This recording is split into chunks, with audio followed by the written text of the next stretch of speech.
بسم اللہ الرحمن الرحیم۔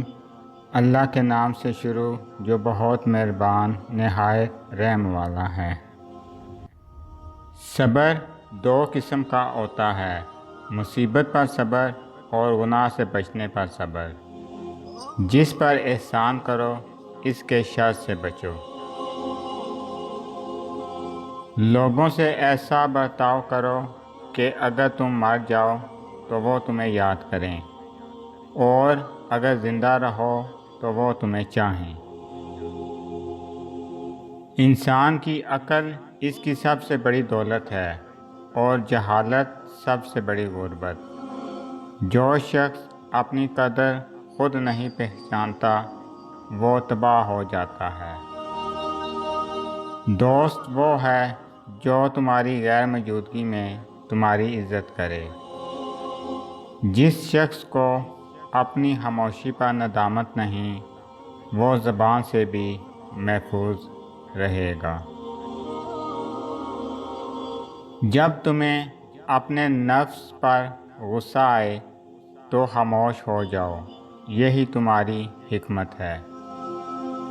سب سے بڑی دولت نیک سیرت ہے، اور سب سے بڑی مصیبت بد اخلاقی۔ دلوں کا زنگ گناہ سے لگتا ہے، اور اسے مٹانے والا ذکر الہی ہے۔ دل ایک شیشہ ہے جو گناہوں سے دھندلا جاتا ہے، مگر اللہ کا ذکر اس کو چمکاتا ہے۔ حضرت علی رضی اللہ عنہ نے فرمایا، نہ کوئی کسی پہ مرتا ہے، نہ کوئی کسی کے بغیر مرتا ہے۔ آپ کا اس دنیا میں آنے اور جانے کا درد صرف آپ کی ماں محسوس کرتی ہے۔ وہ محبت جس کا مقام اس دنیا کے تمام رشتوں میں پائی جانے والی محبت سے عرفہ ہے، وہ محبت ماں کی محبت ہوتی ہے۔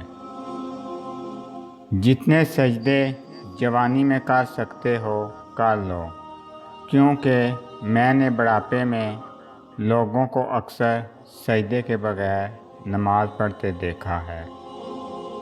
اگر آپ کو میری یہ ویڈیو اچھی لگے تو میری ویڈیو کو لائک کریں اور زیادہ سے زیادہ شیئر کریں۔ میں اسی طرح آپ کے ساتھ خوبصورت اسلامی اقوال لے کر آؤں گا۔ اللہ تعالیٰ آپ سب پر اپنا خصوصی کرم فضل فرمائے، آمین۔ السلام علیکم ورحمۃ اللہ وبرکاتہ۔